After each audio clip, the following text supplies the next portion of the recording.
in the mid 1990s, Snake River sockeye salmon were the first salmon in the Columbia River Basin that was listed under the Endangered Species Act, and they were listed as endangered.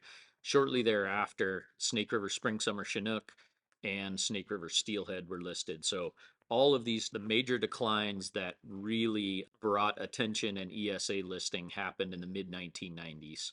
Really starting in about 2015, we started seeing some incredibly low steelhead abundances. And, salmon population cycle, it's just part of the natural system. Any animal lives in nature is going to go through cycles. But what we started seeing in 2015 was we started seeing some really significant declines in steelhead abundance. And this was both on the hatchery and the wild.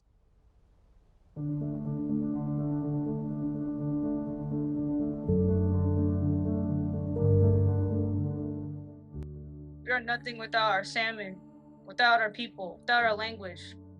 And this is not only a fight for the salmon, but for us as people. President Biden, the Native American youth in our country need your help. When you were elected, we had hope that things in this country might change, that fish, animals, waters, and forests would be protected. Now we have something to ask you. Our salmon are disappearing too quickly, and we can't wait for many more years to help them. Our elders tell us about a time when there was more salmon than our people could even eat. Our salmon that swim from the Nakiamana, Snake River, Columbia River, into the Pacific Ocean are family to us, Waikunush Naimuma, our salmon relatives. They're our relatives. The rivers are too warm and polluted, and dams are blocking them from migrating. For our tribes, there is one way that you and your friends in Congress can help. Remove and lower the dams on the Snake River and let our river flow free.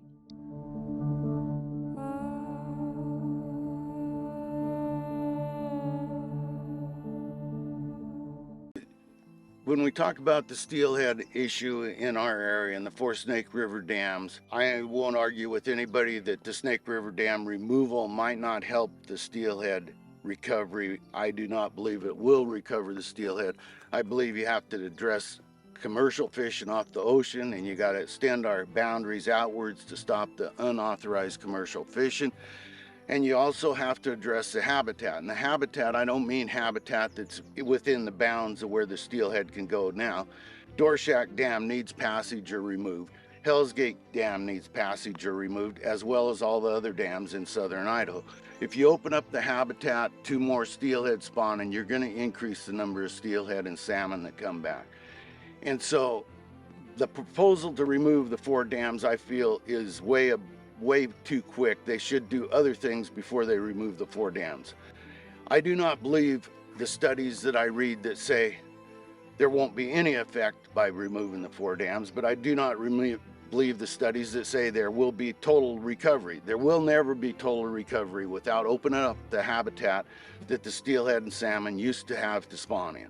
If they do remove the four Snake River dams, the big issue to farmers is the barging and the expense of getting our grain down to the Columbia. They say they'll put in rail systems. They say they'll put in better highways. That's fine for them to say. 10 years from now, they'll all forget about all their promises. Rail prices will be 3 times what they are right now, and it'll be very economical impact on farmers in this area.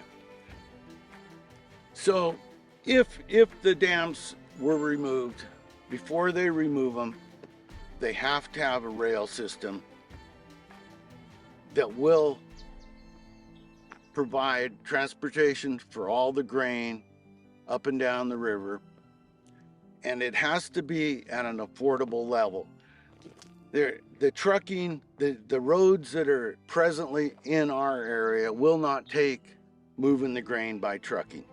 The roads will need improved to increase the trucking activity on the roads and not turn them into a total hazard for people driving in eastern Washington. Those two things will definitely have to be addressed before they remove the dams and implemented before they remove the dams. There has to be some supplement to the farmers to pay them for the decrease in the price of grain they're going to get, the net price of grain they'll get because of the increase in shipping. So, in my opinion, before you spend a lot of money with the Simpson plan or any other plan that talks about removing the four Snake River dams, I believe that we should address fish passage on the North Fork and on the Snake River all the way to Montana. Once an animal is listed under the Endangered Species Act, the agency that's responsible for its management at that point, the federal agency, is required by law to conduct a status review every 5 years. So when the most recent 5-year status review came out, it was a compendium of information that was collected, really data collected by the states and the local Indian tribes on what's happening with steelhead on the ground. And the finding from the most recent status review was that steelhead still need the protection of the Endangered Species Act. They have not recovered to sufficient levels that delisting is warranted. So the Idaho Department of Fish and Game, we submit a lot of data to the NOAA 5-year status review, but ultimately under the Endangered Species Act, it's NOAA's responsibility. It's basically their call on the status. And so we weren't directly consulted on the final assessment or the actions that needed to be involved that NOAA called out in their 5-year status review in terms of things that needed to be done to help steelhead. So in NOAA's 5-year review and the comment where they suggested that improve fish survival through the hydro system, one of the ways that has been proposed to do that is an increase in spilling water over the dams.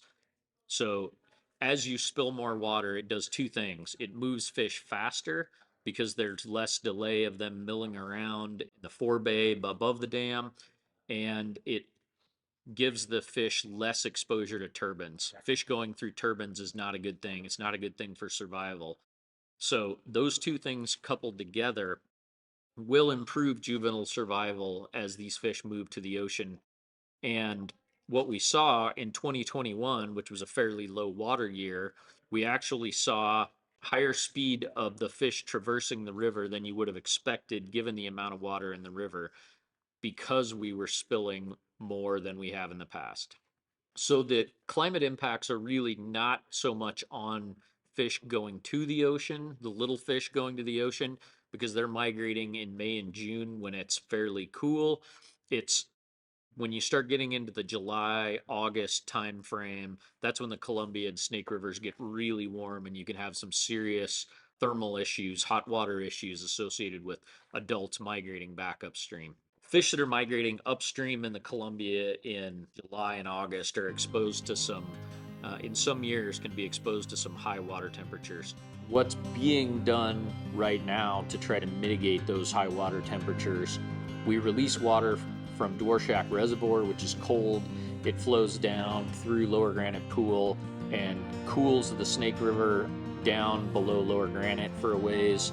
There's also a concerted effort in the Columbia to reconnect some of the cold water areas in the estuary and some of the rivers that flow into the middle Columbia. And those areas, as that cold water meets the Columbia, provides fish a little bit of thermal refuge as they're migrating upstream. It's definitely a challenge, and it is something that we have seen and have documented reduced adult survival as those fish move upstream. With the information we have, it looks like additional spill should sufficiently increase steelhead and salmon numbers to potentially get them off the endangered species list. Right now we're dealing with models. The models suggest it's possible. We need to see it work in real life. At Idaho Fish and Game, we've been managing steelhead for almost 100 years, and I think the piece that sticks with me is that these animals are incredibly resilient, and you have to be a little bit of an optimist to be a fish manager. We are working with partners in the Columbia Basin to improve migration conditions. We're working with willing landowners all over Idaho to improve habitat for steelhead. So I maintain a lot of optimism that our runs are going to be okay. We're seeing some increases in hatchery returns this year. We've got over 30,000 hatchery fish coming back to the Clearwater. That provides a tremendous fishery. We've got some challenges with one ocean steelhead returning to the salmon and snake, and these fisheries are going to cycle, but overall, I'm confident that we're going to have steelhead for a long time.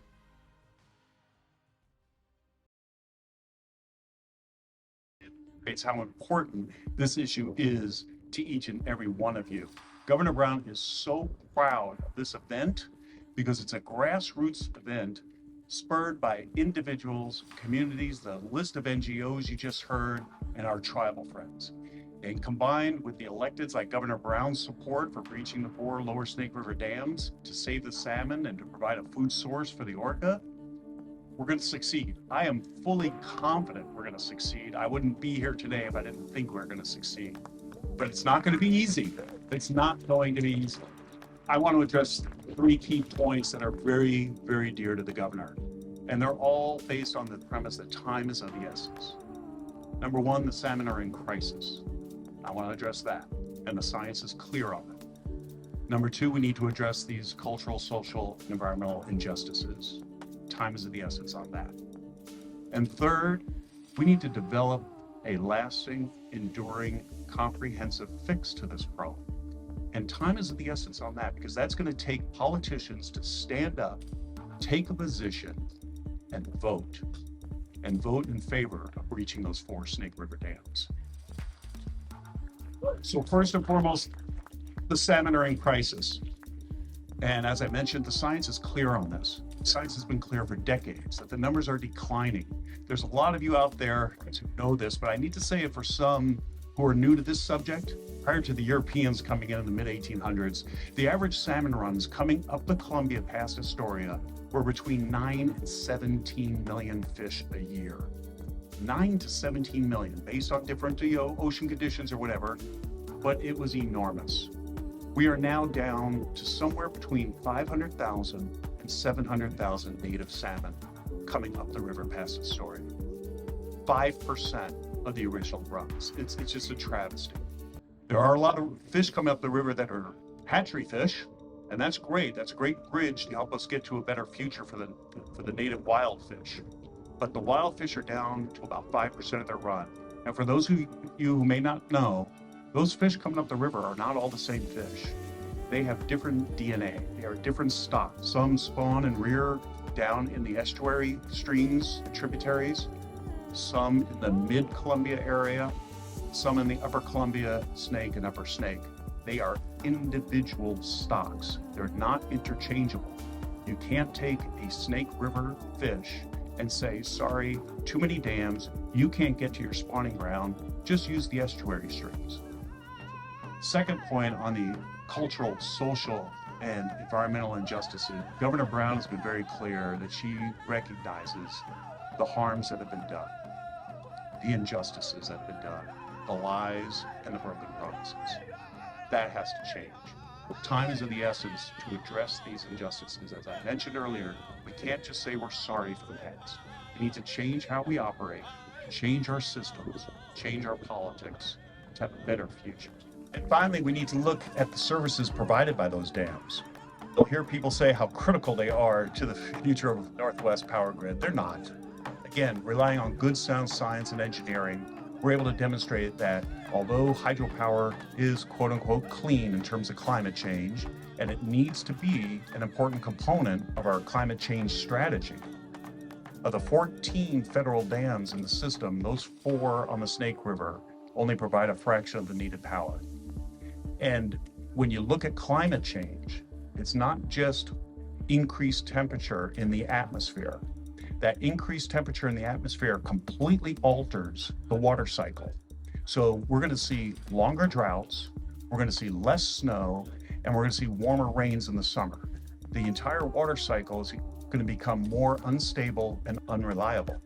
Why would you have 70% of your electric power source based on water turbines when water is going to be the #1 uncertainty in the future? We need to expand our portfolio of clean energies, including wind, solar, offshore wind, green hydrogen. But most importantly, I want to raise this today because this is new. The state of California is investing in mega banks of batteries. I'm talking 4,000 megawatts already online, and they're looking at upping that to over 9,000 megawatts by next year. To put that in perspective, the lower Snake River dams provide 3,000. They're getting battery storage already at 4,000. So I urge all of you, and I'm so happy to see you're involved, you need to call your congressmen, call your senators. So the fishery crisis, we need to fix this cultural and environmental injustice issue. That's a crisis. So Governor Brown thanks you all. She really appreciates this grassroots effort. She's 100% behind you, and she fully supports breaching the lower Snake River dams. Thank you. So, to recap thus far, 3 governors, Idaho, Oregon, and Washington, on the subject of removing the 4 lower Snake River dams. Idaho is a no. Their existing process will work. Oregon is a yes on breaching those dams. And Washington is move forward with a process to remove the dams to retain as a policy option in the future. So steelhead fishing, especially in the Yakima Valley, has been something that brought not only people together and fun and dinner on the table for families, but it brought an economic impact to the Yakima Valley that is something that if it goes away, it can't be replaced. That piece of that pie is gone forever. You don't get to replace it. And I managed a store called Hammers Outdoor World. It was in Gap, which is a suburb of Yakima, Washington. And I managed that store for 8 years. And the first 6 years I was there, steelhead fishing was good. It was open at night. We had, a lot of local fisheries, and they went from basically May all the way until November, December, January. You could fish steelhead everywhere, right? And that economic impact, that economic value of that was every day I was selling line, I was selling leader, I was selling bait, I was selling ice, I was selling hooks, I was selling weights, lures, licenses for the state, everything out of that store. And all of a sudden, steelhead runs start to diminish. They start to dwindle to the point that these fisheries that we used to be able to participate in, there was a lot of them in different places that were gone. Like no more fishing, can't fish for steelhead. And when that happened, that daily cash flow, that daily money coming in, it really put the store in a bind because that fishery was so demanding, especially for Yakima Valley people, that it basically is one of the things that put the store under by losing that particular fishery. So, steelhead are important, not just to put on your table, not just to go out and high five with your buddies. That stuff's all great, but they're important for economic impact for people working for jobs. From our most recent Lower Snake River Dam Benefit Replacement Draft Report that Governor Inslee and Senator Murray have put together, they have identified, and specifically to this area, that's been estimated that restored salmon fisheries in the Columbia Basin could generate up to $1 billion annually in additional regional personal income, benefits, and support up to 25,000 new family wage jobs. But if we were to return those runs even 10 years ago, it would be an economic boost that would be unbelievable for just not only us, but everybody associated with the steelhead in this industry. Everybody has to think through is listen to what their vote will mean, whether it's in the primaries, whether it's in November. What does that vote mean? Does that vote mean I'm going to continue with the status quo, or am I about change, and change for what is best for the economy of where I live, that's real, and not being told to me by lobbyists and politicians that are trying to keep their jobs?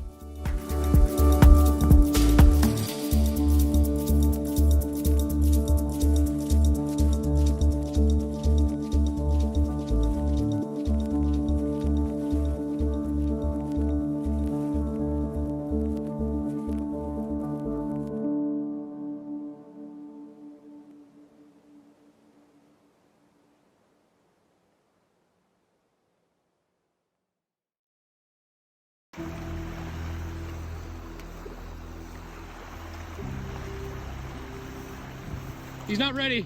Oh yeah. Don't let him get near the raft. Walk out this way. That looks like a summer.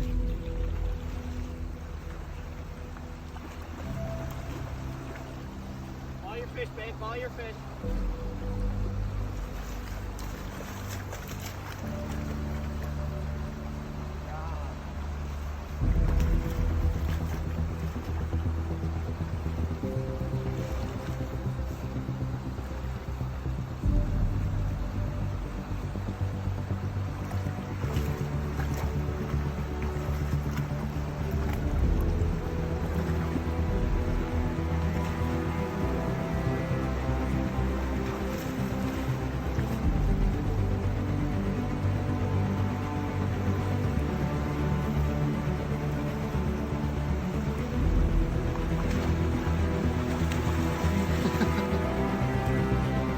He's not ready. How you feeling, Lauren?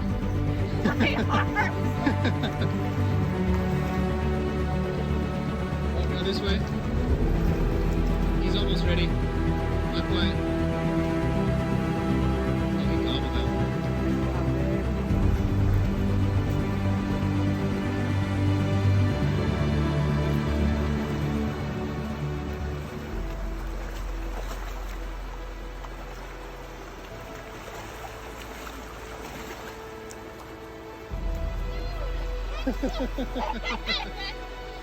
That's a wild steelhead for you. Doesn't come in like a salmon does.